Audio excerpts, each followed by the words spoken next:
Have you ever found yourself perusing Netflix and you find a brand new show that just debuted like hours ago, maybe a day ago? You don't know anything about it, you never researched it, but you can't find anything else to watch on Netflix that interests you or something you haven't already seen like 50,000 other times, so you figure, why not, I'll give it a look. So you watch the show, and in the first minute of that show, you instantly hate it. Ladies and gentlemen, welcome to my thoughts on The Crew in a nutshell. I know, I gotta be more analytical if I'm going to be a real critic and if I'm going to talk about this thing like a professional. That being said, spoiler alert, I hate this show, so you already probably know where my score is going to be. Before we get too far into the muck though, I'm just going to say this much. I'm willing to forgive the premise because, maybe there's somebody out there who actually does like NASCAR and thinks, you know what we need? We need a sitcom about NASCAR driving. And, that's fine. I mean, I've watched shows that had weirder premises than that. And I could make all my NASCAR jokes about left turns, but frankly, it's getting to the point where even people who hate NASCAR think those jokes are old and tired, so I'm not going to go there either. Suffice to say, I'm going to leave the premise alone. And that's where my mercy comes to a complete and total halt. Red flag number 1. This show uses a laugh track. It's 2021. Can you name any good sitcom that uses a laugh track in the modern day? No, seriously, go ahead, name one, and I will explain to you in graphic detail why I hate it. And I know somebody who's been following me will probably pull up that, back when you were doing written reviews, you gave Mr. Iglesias a positive review. Two things. One, not to go too far off topic, but I have seriously had a change of heart on that show. Just, ugh. Second of all, even when I liked that show, I did criticize the fact that it used a laugh track. Laugh tracks are designed specifically to tell you where you're supposed to laugh, and if I'm being entirely honest, I feel like you're insulting my intelligence when you're telling me where I'm supposed to laugh.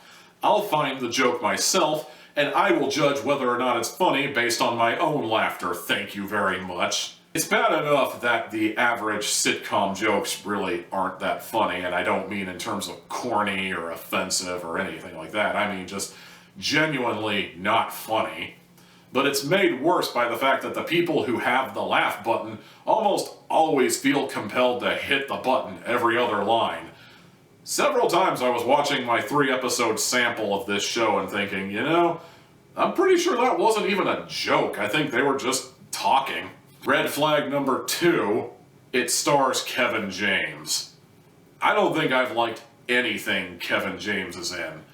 That includes all the Happy Madison stuff. That includes the King of Queens. I think there's only one time in my entire life I found something from Kevin James funny, and that was back when he was doing stand-up, and he had a bit where he was talking about how letters from the Civil War are so much different from what letters from, well, at the time it was Desert Storm, but I guess you could put Operation Iraqi Freedom or the War on Terror in its place. Either way, it was a really interesting idea that people were so poetic in the Civil War, and then when you get to modern days, it's like, it's fucking hot up in here! It's like, yeah, that actually did get a chuckle out of me, and it still kind of does to this very day, but that's literally it. I have hated everything this guy has been in, and I know some of it might not be his fault, but all the same. And finally, red flag number 3, the premise of the show is about an old boss handing down his position to his daughter. Oh boy, we get to have this premise now. I feel weird for even having to be the guy advocating for this in the first place, considering that I'm the guy who has often advocated that maybe, just maybe, we might want to scale back this political correctness thing back just a tiny little bit to the point where maybe, I'm not saying we need to bring it back to the old days, but maybe stop being so goddamn angry about every single little thing. But, then here I am having to advocate against this show, and the premise of handing the job down to the daughter, and everybody's all like, well, we can't have a girl running this show. She's gonna make everything girly. And she kind of does in some aspects. Like, well, I guess that depends on how you feel about things like deer hunting and veganism. Like, they literally dropped their biggest sponsor so that they can have a vegan steak company called Fake Steak be their sponsor. But other than that, it's kind of this thing where it's like, really? We're doing this? 3 red flags right out the gate.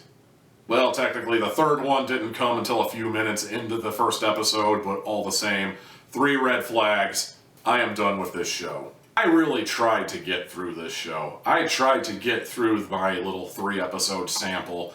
Frankly, I got up to like the first 5 minutes of episode 3, and then I just decided to call it a day. If I could put my finger on why it's so painful to get through, if anything, I could look past, the laugh track, possibly, Kevin James, possibly.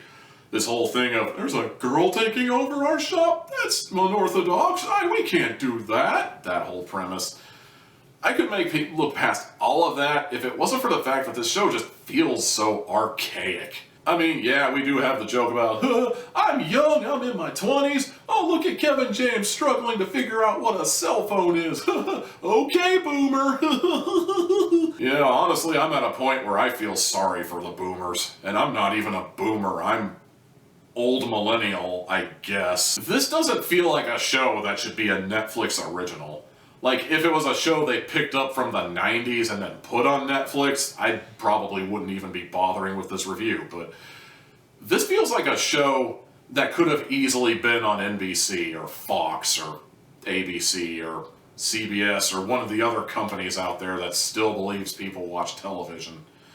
That is literally what this show is, and I'm genuinely surprised we still make sitcoms like this. So yeah, just in case it wasn't abundantly clear from the get-go, I fucking hate this show, and my one regret is that I have to give this thing some degree of hats, because the only way you can get a 0 is if it's somehow not what it is. Like, the only thing it does right is that it's a show, so, that. Other than that, though, 1 hat out of 4. And that's going to do it for this week's Netflix adventure. Be sure to come back next week when I have another thing I'll talk about in a review, and be sure to like, comment, subscribe, ring the bell, follow me on Twitter at TommyTealHat, and I'll see you next time. And maybe next time I'll get it up in a more orderly fashion. It's been a day.